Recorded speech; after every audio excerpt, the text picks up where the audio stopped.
4ஆம் வகுப்பு கணக்கு அலகு 2 எண்கள் பாடத்தில் இன்று நாம் பார்ப்பது எண்களை ஒப்பிடுதல்.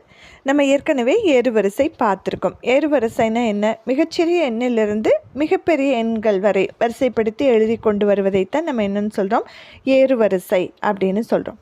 அடுத்தது இறங்கு வரிசை, அதனுடைய அப்படியே ஆப்போசிட், அதாவது மிகப்பெரிய எண்ணிலிருந்து மிகச்சிறிய எண்ணிற்கு எழுதிட்டு வர்றதைத்தான் நம்ம என்னன்னு சொல்கிறோம், இறங்கு வரிசை அப்படின்னு சொல்கிறோம்.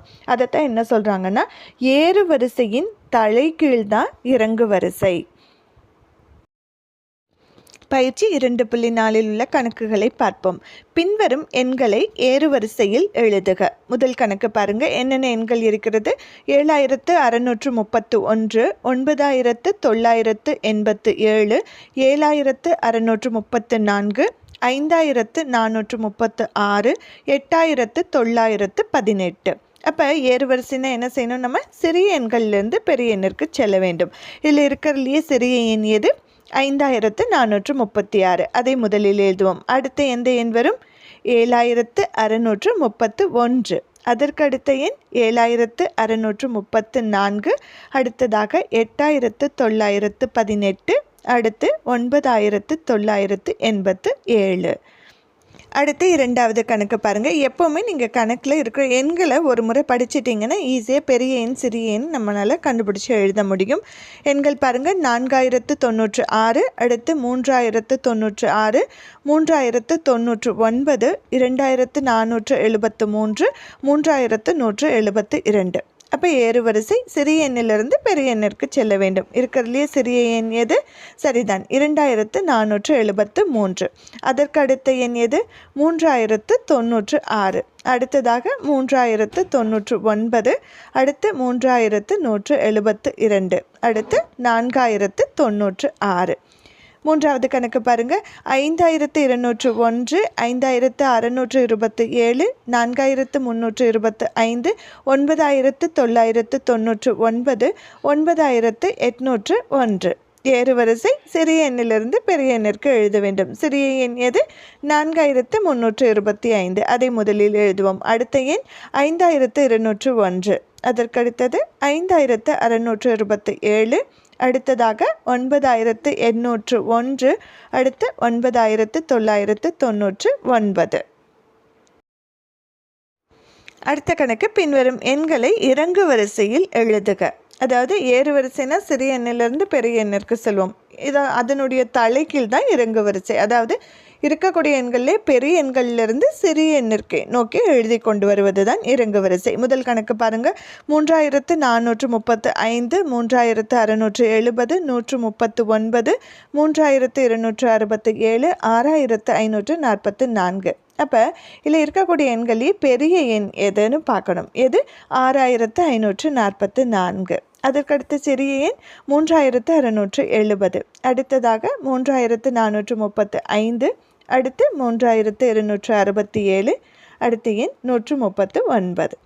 அடுத்து இரண்டாவது கணக்கு பாருங்கள், 2785, 3605, 2782, 236, 9801. அப்போ இருக்கக்கூடிய எண்களே பெரிய எண் எது? ஏன்னா இறங்கு வரிசைனா பெரிய எண்ணிலிருந்து சிறிய எண்ணை நோக்கி நம்ம எழுதிட்டு வருவோம். 9801. அதை முதலில் எழுதுவோம். அடுத்து அதற்கடுத்த சிறிய எண் எது? 3605. அடுத்ததாக 2785. அடுத்து 2782, 236. மூன்றாவது கணக்கு பாருங்கள், 6998, 6987, 6898, 7801, 8979. அப்போ இறங்கு வரிசைனா பெரிய எண்ணிலிருந்து சிறிய எண்ணிற்கு எழுதி கொண்டு வருவது. இருக்கிறதுலே பெரிய எண் எது? 8979. அதை முதலில் எழுதுவோம். அடுத்ததாக 7801. அடுத்து 6000 3 எண்கள் இருக்குது. அப்போ அதில் எது பெரியதுன்னு நம்ம பார்க்கணும். 6998. அதை முதல்ல எழுதுவோம். அதுக்கடுத்து 6987. அடுத்ததாக 6898. அடுத்தது இந்த மயில் கற்களை ஏறு வரிசையிலும் இறங்கு வரிசையிலும் வரிசைப்படுத்துகன்னு சொல்லியிருக்காங்க. அதனுடைய கிலோமீட்டர் தொலைவு எவ்வளோன்னு கொடுத்துருக்காங்க. பாருங்கள், முதல் மைல்கல் எத்தனை கிலோமீட்டர் கொடுத்துருக்காங்க? 495 கிலோமீட்டர். அடுத்ததாக 0 கிலோமீட்டர். அடுத்து 2650 கிலோமீட்டர். அடுத்து 1680 கிலோமீட்டர். அடுத்தது 1420 கிலோமீட்டர். நம்ம முதல்ல ஏறுவரிசையில் எழுதுவோம். ஏறுவரிசைனா சிறிய எண்ணிலிருந்து பெரிய எண்ணிற்கு செல்வது. அப்போ சிறிய எண் எது? இதில் முதலில் 0. அதற்கு அடுத்து எந்த எண் வரும்? 495. அதற்கடுத்தது 1420.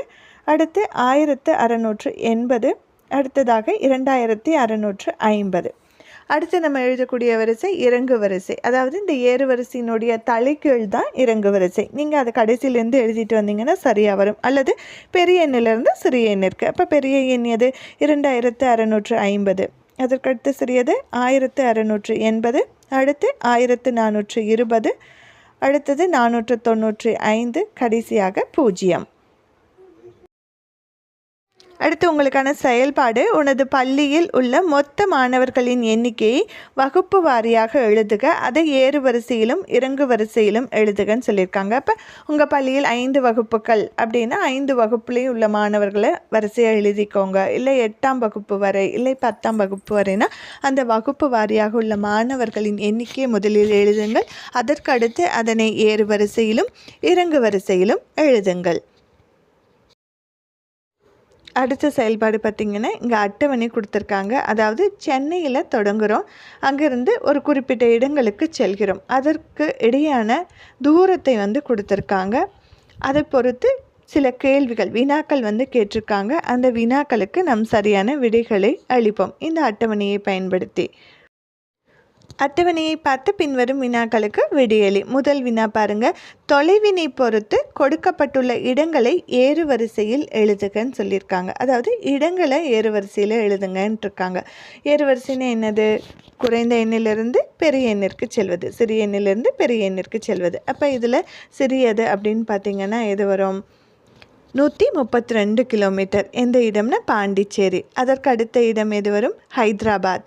அதற்கு அடுத்ததாக மும்பை. அடுத்து எது வரும்? கொல்கத்தா. அடுத்ததாக டெல்லி. அடுத்து கவுகாத்தி. அடுத்து என்ன சொல்லியிருக்காங்க? இறங்கு வரிசை. இறங்கு வரிசைனா பெரிய எண்ணிலிருந்து சிறிய எண்ணிற்கு செல்வது. அதாவது அந்த ஏறு வரிசையினுடைய தலைக்கீழ் தான் இறங்கு வரிசை. இப்போ பெரிய எதுன்னு பார்த்திங்கன்னா முதல்ல எந்த இடம் வரும்? கவுகாத்தி. அடுத்ததாக டெல்லி. அடுத்து கொல்கத்தா, மும்பை, ஹைதராபாத், பாண்டிச்சேரி. மூன்றாவது வினா பாருங்கள். பின்வரும் இடங்களில் சென்னையிலிருந்து மிக குறைந்த தொலைவில் உள்ள இடம் எதுன்னு கேட்டிருக்காங்க. 3 இடங்கள் கொடுத்துருக்காங்க. எது? மும்பை, கவுகாத்தி, ஹைதராபாத். இதனுடைய தொலைவை பார்த்தோம்னா மும்பை எவ்வளோ வருகிறதுனா 1025. கவுகாத்தி 1891. ஹைதராபாத் எவ்வளோன்னா 511. அப்போ குறைந்த தொலைவு எது? ஹைதராபாத். அடுத்த வினா பாருங்கள். பின்வரும் இடங்களில் சென்னையிலிருந்து மிக அதிக தொலைவில் உள்ள இடம் எது? அங்கேயும் 3 இடங்கள் கொடுத்துருக்காங்க. கொல்கத்தா, மும்பை, பாண்டிச்சேரி. இந்த இடங்களில் மிக அதிக தொலைவு கொண்ட இடம் எது அப்படின்னு பார்த்தோம்னா கொல்கத்தா. ஏன்னா அது 1363 கிலோமீட்டர். அடுத்தது பாருங்கள். சென்னையிலிருந்து மிக அதிக தொலைவில் உள்ள இடம் எது அப்படின்னா அது கவுகாத்தி. ஏன்னா அது 1891 கிலோமீட்டர்.